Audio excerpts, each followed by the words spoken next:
So this is the first episode of the Mystify podcast. Today's topic, we're just gonna talk off topic, and we're also gonna talk about, what are we talking about? VR, graphics. Yeah, the future of VR, just VR in general, VR, what it is right now, and what it means to people.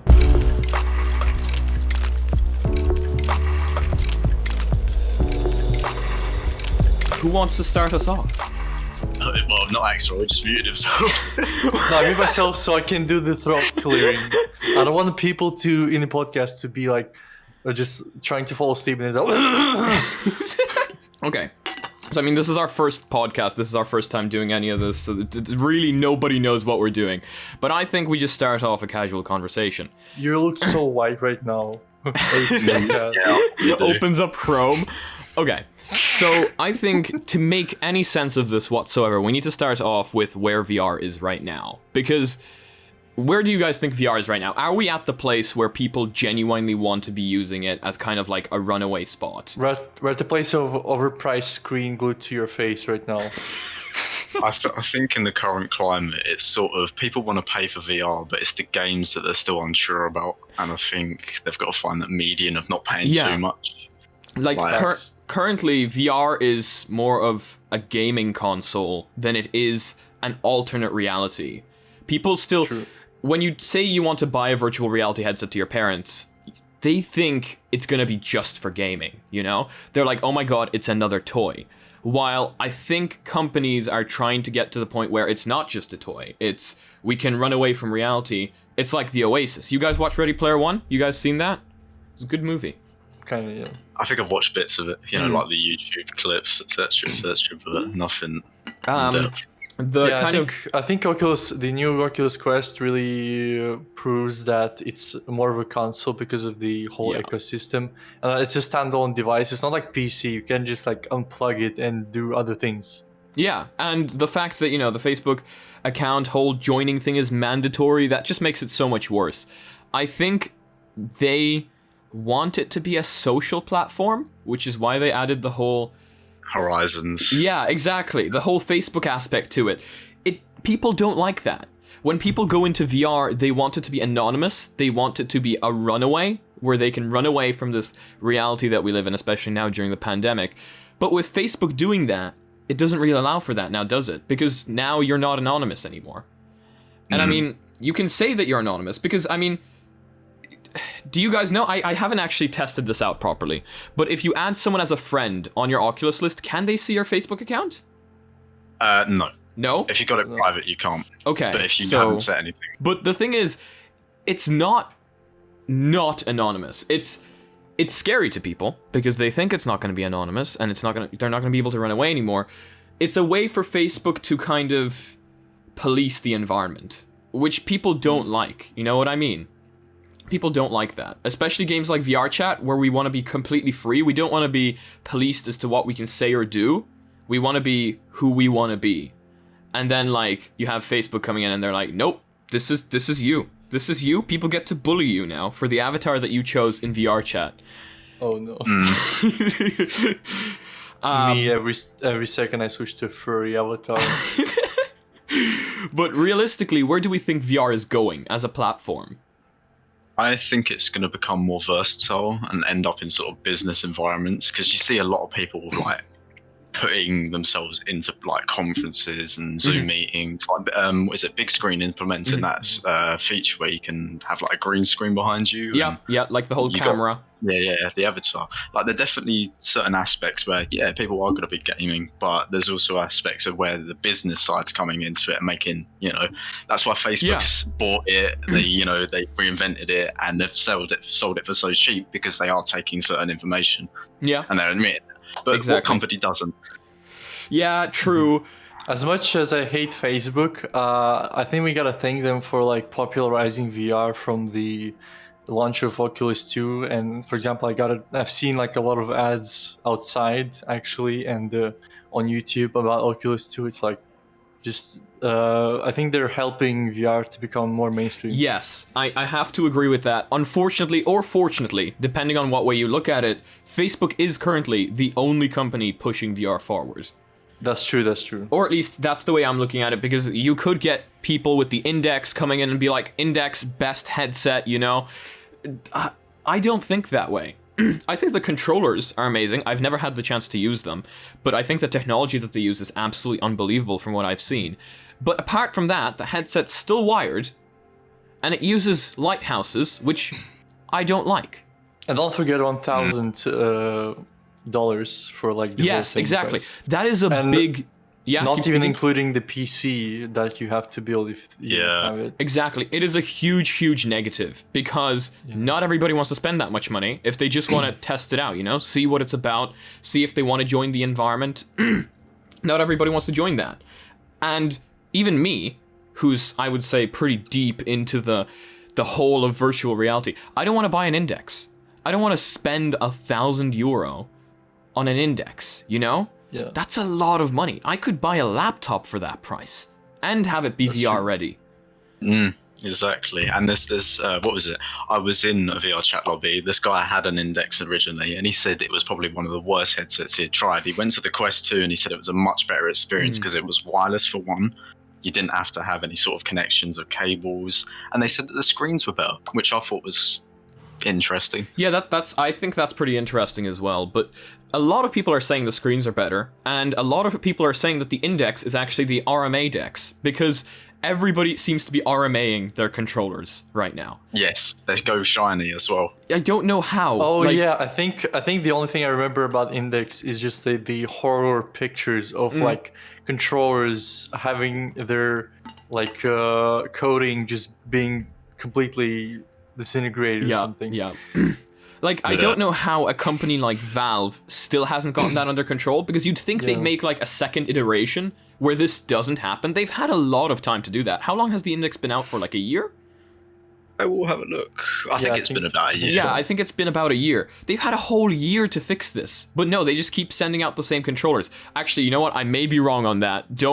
Let's not actually quote me on that one. They may have had... 28, 2019. Yeah. But the thing is, they may have had second iterations, and they may have tried fixing it, but it's clearly not working, because I'm still getting people telling me that they're still sending their Index controllers back. So whatever they did, it's just not working. Which brings a very negative name to VR, you know? Oh, that's true. Like, people look at this €1,000 price tag, they're like, oh yeah, this must be premium. And if the premium one is crap, well, the cheaper ones must be even crappier. It brings that sort of negative view on VR. Exactly. Like, when you're paying €1,000 for something, like if I pay €1,000 for a phone, I expect it to not break within the next year, you know? And then people have the Index and it breaks. But the thing is does it break due to user error, you know? But it's hard to say, because there's so many people that buy it, and when like 1,000 people come out and they say there's an issue, that's apparently applying to everything now, which isn't always the case. Yeah. Totally. And like, the Quest 2 controllers, they're pretty strong, you know? I have a hole in my wall from the Quest 2 controllers. Yeah, I don't know if you guys have ever like properly hit anything with your controllers. Yeah, okay. I did. I have a hole in my wall, and they're still intact. Like, my Quest 1 controllers, they have like paint on them from my wall, but they're still intact. So like, why can't the Index do that? You know, what's up there? What's happening there? I think since it's Valve's like first headset, maybe they didn't consider things that could be different when using a VR headset. Is it their first headset? I think so. What if the HTC Vive? Wait, and they've had the iteration of working on the G2 as well. Wait, so we don't know what that's going to be like on it. Yeah, but like, I mean, this is their first like headset that they work completely on their own. On. Yeah. And like, they probably didn't consider things like that VR headset and like just the controls in general can be abused a bit more than just like a gamepad or something like that. Yeah. I mean, I've never thrown a gamepad before, but I imagine this thing wouldn't withstand very much, to be honest. Nah. Yeah, actually, I think controllers, people who know how to make this, for example, mixed reality, I just noticed that my controls, especially the ring part, that can be hit a lot. It's like made out of this kind of mix of soft-ish and the normal plastic, and it's like Mm-hmm. that kind of plastic that's definitely made to be like smashed a lot of times. Yeah, I don't know if you guys know what the CV1 controllers looked like, but I had the CV1. It actually had the rings facing down instead of facing up. And let me tell you, what happened there is the controllers were way more abused than your hand. And then they made them face up, and now every time you hit something, you hit your hand instead of the controller. I think they're using humans as meat shields. Honestly, this is just truth be told. That's what I'm thinking. I think they took that turn there as a company. Jeez. But heading back to kind of like the main topic, what are we thinking is like the next step for VR? What do companies need to do to get people? I know. I have an idea. You do? Like, Okay, no, go ahead. Not really an idea, but like something that you already made a video on not so long ago. I think with the increasing speed and basically accessibility of fast internet, I think cloud VR gaming is like a future possibility. Of course, even like standard cloud gaming is not perfect. There's still delays, and when it's VR, it's very crucial to have almost no delay. But I feel like if talking about the future, like real future, I feel like there's a probability for VR headsets to use like cloud based Like they could go calculations. 5G. The XR2 does have 5G capability. Yeah, because the also Wi-Fi 6. What? Yeah, Wi-Fi 6, Yeah. 5G. 5G is I'm not different to very 5 familiar with that sort of gigahertz. stuff. So Because, 5G yeah, is a like lot of go there's ahead. a lot of like there's a lot of benefits that and just like improvements a VR headset can get if it goes basically cloud based, because for example you don't have to have any sort of extreme hardware to process this, and basically what we get is lighter headsets, possibly smaller, thinner, and more compact. And Yes, because all of a that. big problem with them right now is they're still big boys. Like True, this. yeah. Yeah, if you could show the Quest 2, because I don't have my Quest 2 right now, but they are still like that is a lot smaller than this. Like we've come a long way, honestly, but you can still feel it's there. And preferably, I don't know if you guys ever watched the XR2 kind of trailer, but in that trailer, they were showing the fact that we could be having VR glasses with the XR2 in it, being like super, super slim, super, super thin, and that would be the way we're looking at it. Until sort of things become more accessible and you don't notice them as much, and you're fully immersed, that's when it'll be a more mainstream thing. Would they call that XR though? Like, are we heading towards the future of XR, where artificial reality and virtual reality kind of collide and it becomes difficult one? to pinpoint. Yeah, because Also something I want to add to, like, that will make VR headsets more compact, that's like very important as well, is probably like a different display and lens technology, because for now it doesn't let us do like make a short distance between the lens and the display. Because if we can like shorten the distance, we may be able to like do the kind of like, you know, like these steampunk style glasses. Because I think Huawei have been, and bully me all you want for the way I pronounce that name, I think they've been experimenting with that. They made these like really tiny glasses where the lenses were like this close to the screen, except they were only 3 DOF. They weren't 6 DOF, but it was an experiment and it did work. So yeah, we're heading there. But I think we can all agree on the fact that kind of first step would be to make them all smaller, slimmer, more accessible. Yeah. That's where I think that's where the future needs to be heading. What do you guys think about haptics in VR? How important is that towards the future? I like the idea. it is important. Yeah. I love the way you just both instantly agreed on it. And I mean, I agree with you as well. It's why I'm so excited about the B haptics. Because it's a lot cheaper. Exactly. As well. It is. I don't know if you've like looked into it properly. I actually didn't. You didn't? Okay. Hang on. Oh my god, your face just like boom lit up. 300 for the 16. Thank you, Google. And then it's how much is for the 40 one? Yes. It's like 400. See, 500? that's the big thing for me. It's Oh, 400 no. for the 40 one or the 16 one. I'm not. No. 16's 300. 16's 300. Yeah. 40 is 400. interrupt. And here's the thing, right? This is the big problem that I really want to ask your guys' opinion on. Which one would you go for? Because I would go for the 41 instantly. I mean, it's £100 more, Yes. or dollars, because if you look at it from the Quest standpoint, people paid that extra 100 for more storage. It's your use case. If you're more into VR, then you would get the 40. If you're into the 16, you're not going to be as. Do you know what the best part is? The haptic vest plus the Quest 2 would still cost you less than an Index. Just saying. Oh my god. And you get a few base stations and pucks. And it'd still be less. Exactly. But the thing for me is, I would go for the 40 because, for me, the 16 doesn't make much sense. If you saw the motor placements on the 16, it's good. It's really good for people on a budget. However, the 41, it looks like it would allow you to feel if somebody went like this with their finger on your body. Ooh. The 16 one, it's just kind of like you'd feel something here, and then you'd feel something here, and then you'd feel like there's only more a few chunky. Points. Exactly. More chunky, yeah. Big chungus, you know? But, oh my God. But yeah, that's why I'd go for the 40. I feel like the 16 would almost make me lose immersion, if you get what I'm saying. I'm sure it wouldn't, but that's the way I kind of see it in my head. But yeah, which one would you guys go for? Which one? I haven't really studied it, but I would definitely go for the one that's more immersed because, like, I don't consider this one that's like divided by segments to be like very immersive. Yeah, exactly. I think it's just like a gimmick toy or something. I don't think it's worth it yet. Yet.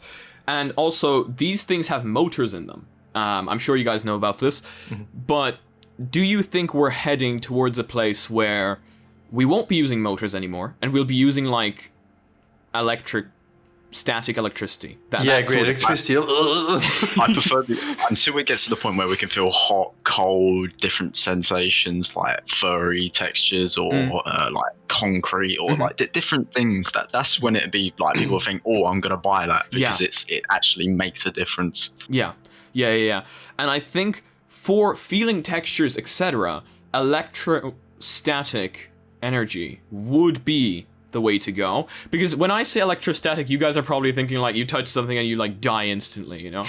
But no, electrostatic kind of pulses can be used to simulate different things. They've been proved to stimulate muscles before.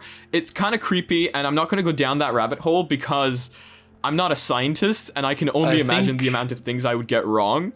But are you guys aware of that? Do you know anything about that? I think I've really tried something that kind of gave me the same sensation the static would give, but it just feels weird as shit when something flows through your like hand or something. It's either something you have to get used to, or I don't even know. It feels weird. It would have to be done right. I feel like if a company makes one of these and they rush it and they release it and it's bad, people are going to turn away from it, you know? It needs to be done right where other companies can kind of follow suit. Another thing that I'm thinking is, how important do you guys think for the future for VR is locomotion?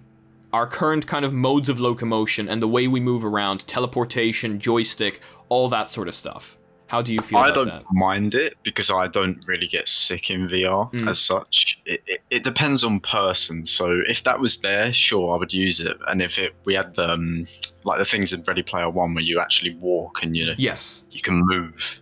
Yeah, in a sense I think different locomotion modes are pretty important because I think customization basically in locomotion type of modes is important as well because, for example, I'm fine with just moving properly without teleportation, but like the snap turn actually really helps me because I tried like smooth turn, and when I just turn the joystick, my brain just freaks the hell out, and it's just like, how? Why is everything moving but you're not moving? And then I'm just having like a headache or something. So, I still remember the first time I got motion sick, and this was actually like when I started training my body to just not feel motion sick, and that was when I did Minecraft in VR, Vivecraft, and I went flying in creative, and I was just going, and I fell over and hit my hand against my bed. It hurt so much. And like, that was the first and last time I decided, you know what? No. We are making this better. Like in VR chat, I can understand what you're saying, but I've never had that issue. Like first day in, I think it's because I realised that I'm grounded. I'm not always fully immersed, so I don't get that. That's I think it got me like only one day to get used to VR chat's just constant movement. Yes, but you see, what you said there is very interesting. You always know you're grounded. You're not fully immersed. Now, this is gonna cause controversy for whoever watches this, but are you guys ever fully immersed? It depends on scenario. Okay, so if I'm in something that has to really capture my attention, so like Half-Life Alyx, for example, very, very attention-seeking game. You have to really look into the story, and that definitely gets me in. But if I'm a lioness character in VR chat, then I'm not really gonna be thinking, oh yeah, I'm really immersed. It's scenario based. Like, for example, I don't know, it's kind of a weird example, but I feel more immersed when in Beat Saber I'm just looking at things or playing easy levels. But then things get heated and I'm like sweating, or like my lenses are getting foggy. This is where the immersion breaks, and I just remember that I'm in the video game, in some crappy video game that makes me just want to die because of how hard it is. Exactly, and that's a big thing for me as well. Lens fogging and light bleed through the nose absolutely killed my immersion, which is why... I have no light bleed, but my face pad is really bad. I really want to change it, honestly. This is quite bad for it. This especially. I notice it a lot. I wouldn't know here. because I got sent the VR cover one and I can't even test it. And nobody else got the VR cover one, which actually triggers me because I'm advertising it and no one can buy it. Like, where's the VR cover at? Oh, yeah. Pass it through the screen, I'll test it out for you. We'll do a review right now. Just throws it at the camera. Oh, God. Yeah, no, let me tell you, the VR cover for Lightbleed, absolutely, unbelievably amazing. And the second they release it, I totally recommend you guys get it because it's insane. The Lightbleed is completely gone. And the nose flaps, because they're made out of this like weird silicone, it's actually comfortable. Because I've tried a lot of different nose flaps to stop from Lightbleed, and a lot of them, I'm not sure if you guys know what I'm talking about, but they can totally take the immersion out because you always feel something on your nose. You know, you feel something touching you here. You're like, damn, this is kind of weird. But here it's done correctly, and you just stop feeling it. It's like it's not there. Going back to Huawei's glasses, I think these kinds can like actually help with the light bleeds. After it's gonna get developed more, there's gonna be just none because it's fully covering your eyes. Yeah, just certainly. Like nose awkwardly halfway. No, I honestly, I kind of don't understand the whole like nose thing, because I feel like there can be already VR headsets developed where they just like cut out the whole awkward part right here and just leave it for eyes, and maybe it's gonna like be like obstructing in here a bit, but your nose or halfway of your nose is not going to be inside of it already. I feel VR. That's interesting. Yeah, go ahead. I feel VR's going into sort of the AMD, you know, how they had their issues. They had FX, Athlon wasn't great, like Virtual Boy, all that sort of stuff. And now it's slowly getting better. People are going, actually, that's a better value. That offers this, that. Yeah. Like, it's how you look at it and how things progress. So that's why I definitely went with Ryzen instead of a 9900K. You know, there's a lot of different certainly. aspects. Yeah. And we're gonna get more into the issues after the break.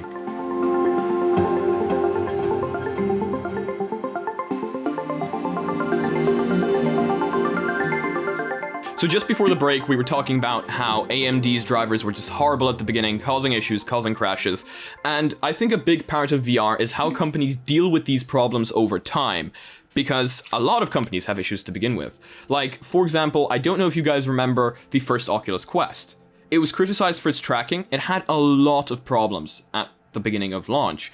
And I think at the very beginning, if I was given the option, you know, I'm not going to say if, because I was given the option, either buy the Rift S or buy the Oculus Quest. And Facebook showed off the Oculus Quest as a standalone device. And they never said anything about the link. Exactly. And, you know, some people are speculating, you know, that could be the fact that they had a deal with Lenovo, that could be all of that stuff. But I was told, hey, that thing, PC VR. And instantly your head thinks, you know what? standalone VR can never be as good as PC VR. And Take a route. so I went for the Rift S. And then in Oculus Connect, they released the Link. And I was so triggered. I instantly went and purchased the Oculus Quest.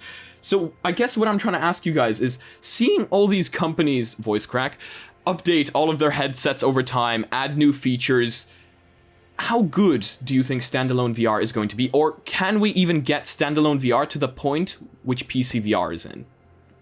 And I'm not Depends talking on the cloud innovation. gaming. Yeah, it depends on how they develop like SoCs and how much RAM they're sticking into them, because sticking a decent amount of RAM on a chipset like that is going to be difficult. It I mean, is. they did it with the new Apple Macs. They put 16 gigs on the M1 and nobody thought they would do that. And it's sort of...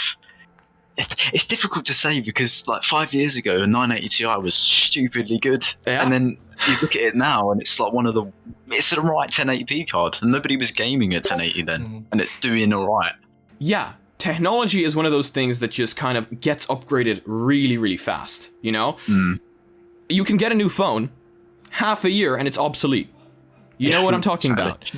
You guys going back to can't hear that thing about you said about the Virtual Boy.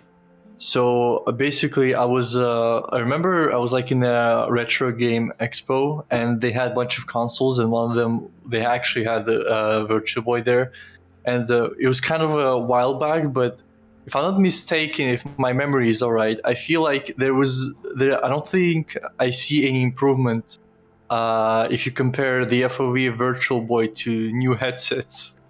Because that's a big roast. I think the FOV is just the same. That's a big roast to all headset It's the manufacturers. graphics and resolution that's changed, so I think that's what's good. Yes. How? Oh, and probably they're now less bulky than Virtual Boy, because Virtual Boy literally had to stand on the table Yeah. to use it. And you know, this is a common thing I'm seeing, and it kind of triggers me, but I'm not gonna roast anyone in particular, but people think the human eye can only see 60 FPS, and it's genuinely a thing on Google. If you search up how much FPS can the human eye see, first result comes up 60 FPS. So I'm just there like, yeah, exactly. I saw your face there. I saw, and I'm just there It's like, irritating. wait, if I can only see 60 FPS, how come when I switch my phone from 60 hertz to 120 hertz, it's like a whole new world? You know why? You know why these exist? Why? So I showed my mom comparison. So I basically showed her off my new monitor, and I showed her a comparison between 60 FPS video and 144 video, and she didn't see any difference. So I'm pretty sure that's just the older generation. They either don't see the difference, or like they just don't care about the technology as much. I don't want to roast anyone here, as I said in particular. Like, my mom, she can't see the difference between 1080p and 4K. But maybe that's just because we're looking at it on a phone. What if I like gave her you know, a 4K TV? Ow. She could probably see that, right? Like if it was big enough, like the Oculus Quest 1, screen door effect. You increase that resolution on the Quest 2, can you see the screen door effect? Not really. Exactly. And plus, that going from 72 to 90 is like a 25% increase. I noticed that immediately. Exactly. And people say they don't see the difference. And I mean, maybe they don't. I'm so sorry if I'm roasting anyone here that I shouldn't be. Maybe you don't see the difference. But trust Maybe they're me, not looking for it. it's there. Maybe that's the case. Maybe that's the case. You know, some people are telling me they don't see the difference on the Quest 1 after the new 23 update. The new 23 update gave the Quest 1 a higher pixel density, meaning the resolution was basically upped. And people can't see it. And I think that's because they can't see it side by side.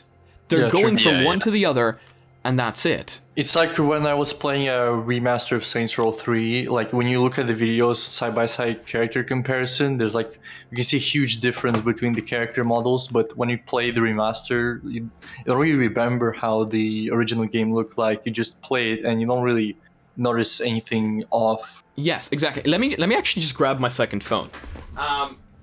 So I think people are too fixated on the game to notice those things. Maybe. Because there's so much going on. Maybe. So let me just... I don't know how I'm going to show this because holding two phones is just not a good idea.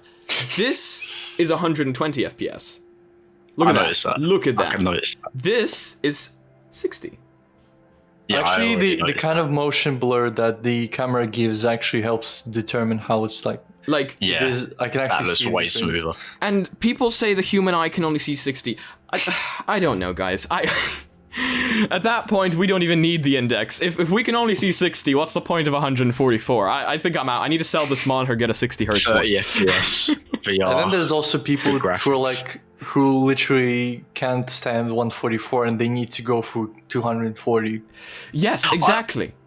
Yeah, I'm on 144. I noticed it massively going from my other monitor to this. Like, Yeah. it's only 1080p, but I Honestly- don't really need it. I don't see a huge difference between 90 FPS in the game and 144 full FPS. But like maybe it's slightly smoother, but it's not like a crucial difference to me.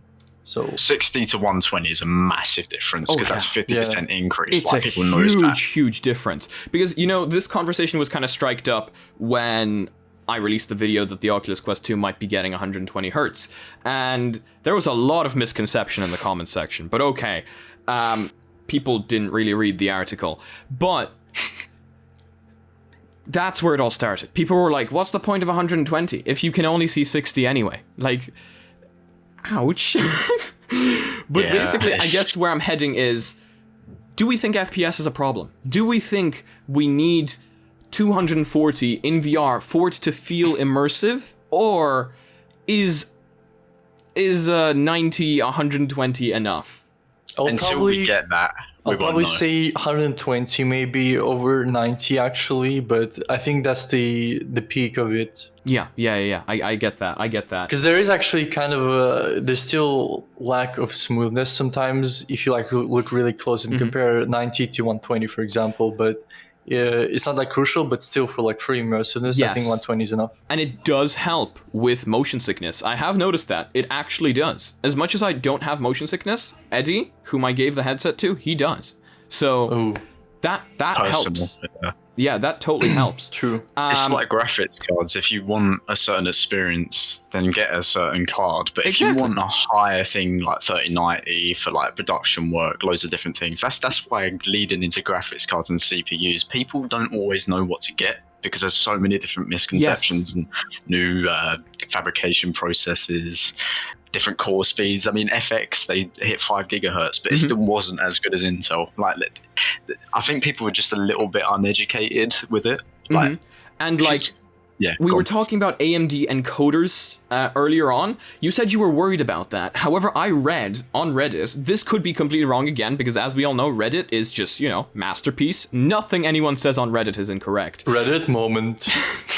But I read on Reddit that AMD graphics cards have the best VR encoder, and that could be completely incorrect. However, I don't see Nvidia making an AMD VR streaming thing. You know what I'm talking about?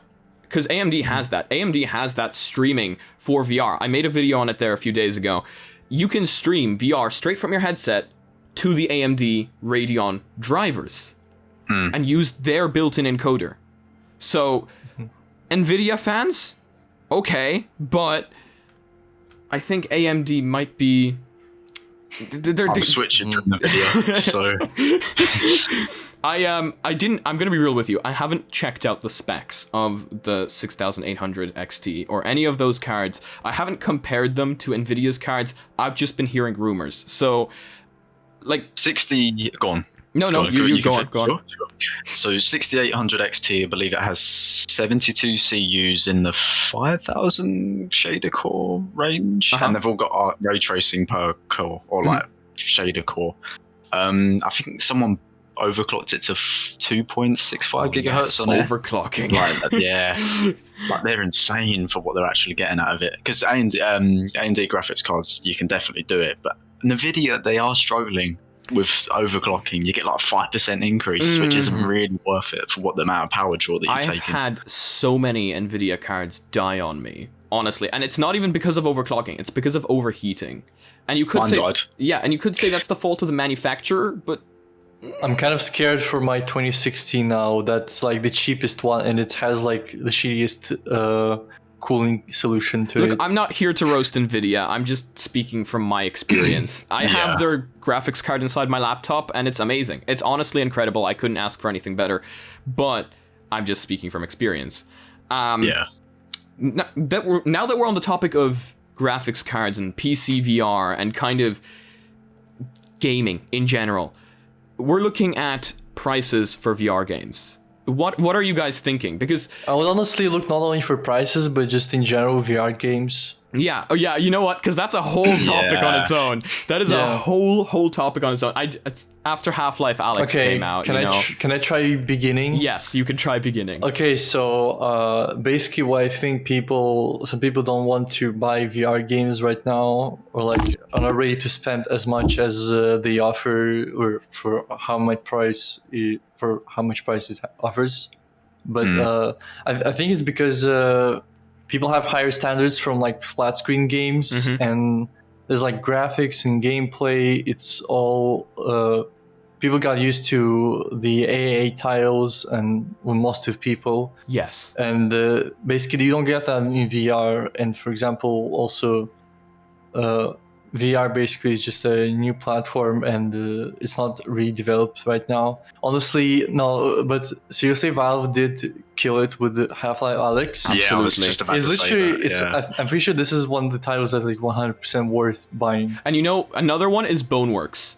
Boneworks. I've seen Physics reviews on that. are insane. Honestly, those are the physics we need in VR. Yes, if but we most want realism. VR games for now are still in experimental kind of state. Now, we're not trying to roast any VR devs No, we're here. not roasting. We're just it's because devs need some time to adapt to understand how people play VR games and what would someone want in a VR game and all of that. And Valve, they did a few of these, didn't they? I think they released another game back in the day, or did they not? Am I totally wrong?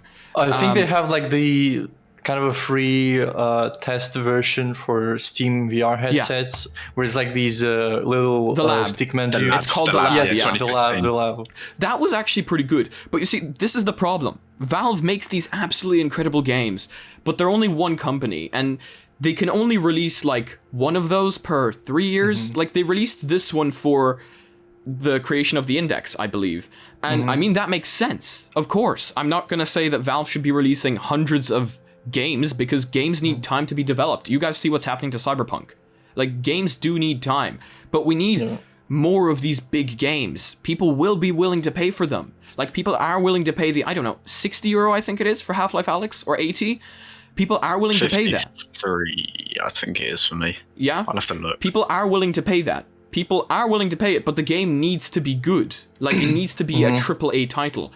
So they could easily make their money back. I could be wrong here, but I believe they made their money back on Half-Life Alyx. I hope they did, because they totally deserve it. But you do have some really incredible games. Like, it's not just Half-Life Alyx, but Half-Life Alyx is the one I would stack up as AAA title, you know? Yeah. That's what I would stack up as AAA title. And like Axe was saying, we have the flat screen games that just look absolutely unbelievable, but people don't realize they're easier to run. On VR headsets, you're normally running 2 panels, right? 2 panels. At higher resolution. Yes, exactly. At higher frame rate. Yes, exactly. So also, that's like, wanted to add something. You basically said like the AAA titles, that's what people want, but also I think making like a solid indie project that, for example, like Job Simulator and Vacation Simulator, it's not like a big game or anything, but it's kind of hard to guess what people want. I love those. I like those. I like those types of games. But an interesting topic I saw, and we're not going to go like really deep into this, but I saw it in chat there a few days ago. NVIDIA has that weird thing where you can link 2 graphics cards together, don't they? SLI. Yeah, and somebody was talking about having one graphics card render one eye and having the other one render the other eye, and split the load. You know what? I think someone started it, but I think that was me who was talking about like doing 2 for the both eyes. But I don't think that's how it normally works. It was just like an idea. I think you could have it only on the 3090 now. There's no support for it in the lower stack. Yeah, also kind of dropped it. Like, I think it was further discussed that like they dropped the support of SLI and like it's not popular anymore. It's hard to develop for it. Because it's very sad. It could have worked exactly like you said. Because I don't know if you guys watched Linus's 8K gaming video, but that is exactly what he did. he did cards in SLI, and he plugged all the monitors, and each graphics card was rendering one monitor, if I'm correct. Yeah. Oh yeah. So that could work, and that could split the load, and it would get people to buy the lower end graphics cards as well, because you'd be splitting the load against them too. But of course, that wouldn't work for the companies, because companies want you to buy the most expensive, newest one. Yeah. Exactly. So unfortunately, that's a thing. But looking at the newest graphics cards coming out, and like the new CPUs, are you guys thinking that's very important for VR? Because we're looking at PC VR right now, of course. I think as long as you've got, I think 8 cores is the sweet spot for VR. Because I honestly don't know how much I have right now. Let me just check that real fast. 6. I'd say I probably have 6. 6 cores, 12 threads. I think the 3600. I They definitely have have 4 8. cores, but the only problems I get when I play VR on the 6 4-core cores. processor is honestly only when I try to like stream it, but that's about it. But like, you see, the people are still worried about money. And I mean, that makes sense. As we said at the very beginning, a lot of this is very expensive. But looking at VR-ready PCs, am I the only one that thinks you can get a decent VR-ready PC for under €1,000? Or is that Pretty like... sure, yeah. You can. I mean, a 1660 Super would do VR completely fine. Like, no issues. And like, this is the worst part about uploading these videos. You upload a video and you're like, oh, best budget laptops. And you're like, okay, so the cheap laptops, they're like €1,000. And people are like, 1,000? That's not cheap. But like... It is for a laptop. Exactly, it is for laptops. That's the reason why I'm still rocking the 6-year-old laptop I have. Like, you have to set your expectations. This is technology we're talking about. Technology was never cheap. When I say cheap, I mean cheap for technology. Yes. Not cheap. I'm pretty sure the big term. I'm pretty sure old school computers that were like running single color and all of that. They were I'm pretty sure they were like actually more expensive than what we can get right now. Yeah. People just forget it. Linking back to your topic of how things are expensive. I mean, people that own the 20 series, like 2080 Ti users, their graphics cards are selling for $450, $500 now.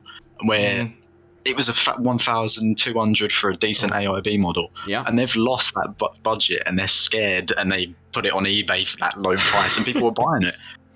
But I think a big part of this now is scalpers as well, you know? Scalpers just trying to steal the newest GPUs, the newest consoles, the newest everything, and just listing it off as very high price. That's very unfair. But talking about prices again, I still want to hop back to that topic of VR game prices, because it's not just VR game prices, you know?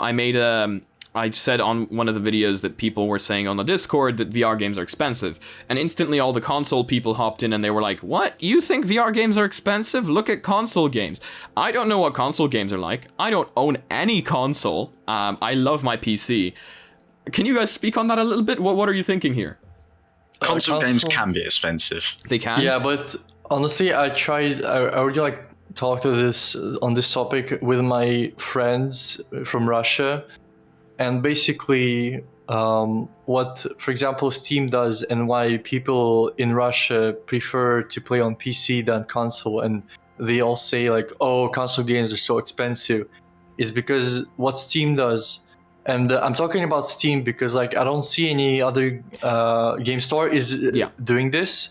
Steam is doing this region price thing. For example, if I go right now on Steam and I search up, said Half-Life Alyx. So, okay, so I see the price of it, and then I gotta like get Oh my god, your face just like lit up again. I forgot I have a calculator on here, the currency calculator. Because the second you're done with this, I'm going to hop in with something real fast because it's in my head, and you guys know that feeling where something's just going to hop out of your head if you don't say it. Okay, so how much is Half-Life Alyx for you, Mysticle? Like 50, for me, I think it's €60 on the dot. 60, 45 for me. Okay, so in Russian store, I still can access it because I have a credit card still active. It's $14. Oh my god. 14. And I think Cyberpunk pre-order is 26. Can you buy it for me? No, I can't. That's what the region lock is for. So basically what I'm saying is Russian people and maybe people from other countries that have like lower prices because of like economics, and all of that. They probably think console games are more expensive because just console don't bring down prices based on regions. Yes, and but for example, in France, if I compare prices in France for video games on consoles and on Steam, they're literally the same price. So if I'm like looking at this from French perspective, I wouldn't really complain because they're basically the same price. That's fair. But I want to say I think Steam has a monopoly here. And I'm not necessarily saying that's a bad thing, but you guys know Viveport? I spoke about Viveport there a few days ago, and you truly learn a lot of interesting things when making these videos. But I think if we had more services like Viveport, a lot more people would be interested. You know what I'm talking about? Where you pay a certain price monthly, and you get this whole library of VR games. Oh yeah, Viveport is cool. Yeah, except Viveport is cool in theory, and then you go onto it, and it doesn't really have any of the AAA titles, etc. There should be something like Xbox Game Pass, but for VR. Yeah, I think Game Pass has a very good. There definitely should be, and I think that will come with the future of VR. Yeah, because like I didn't see Microsoft, besides mixed reality, doing anything involving stores or Xbox VR or anything. Like for now, they don't have anything to offer. Yeah, especially if, for example, Oculus makes their own streaming service. They could add all the games as a subscription service, you know? That could work. That could be a bright future for anybody that doesn't care about Facebook login. And then everyone else is in this little bubble where Facebook is still the only people pushing VR forward, unfortunately, right now. Unless the Deca gear works out as well as we think it will, but that's all like a whole topic of its own. Yeah. To conclude our little conversation here, I think Facebook is the only people kind of currently, right now, pushing VR forward at a price for consumers, because we are the consumers. We're not going to pay €1,000 for a headset. You know what I'm talking about? And people are willing to sell their privacy for that low price. And it's unfortunate, but it's a thing. And for VR to kind of continue going, that needs to change. We need to have more companies come in, change that, and that will happen over the time. So you said about like consumers. What I don't like right now is that some companies have started VR just for like business, but other companies like HTC, I don't see really any actual reason why they're doing this, but they're going business, and that's kind of like what drives people away from VR, and like not. Yeah, it makes them think that it's for business and not for the consumer. It makes them think and not only that, but like if companies do that, they just don't have anything to offer to consumers. And I don't really see any uses of VR in businesses except like showcase of some project or something like that. Yeah. And besides that, also, unfortunately, businesses get like the best headsets for now. Like the makers of headsets do put out like best of the best specs out there for businesses. I mean, I guess that's because businesses, they're willing to pay more. They have a huge budget. True.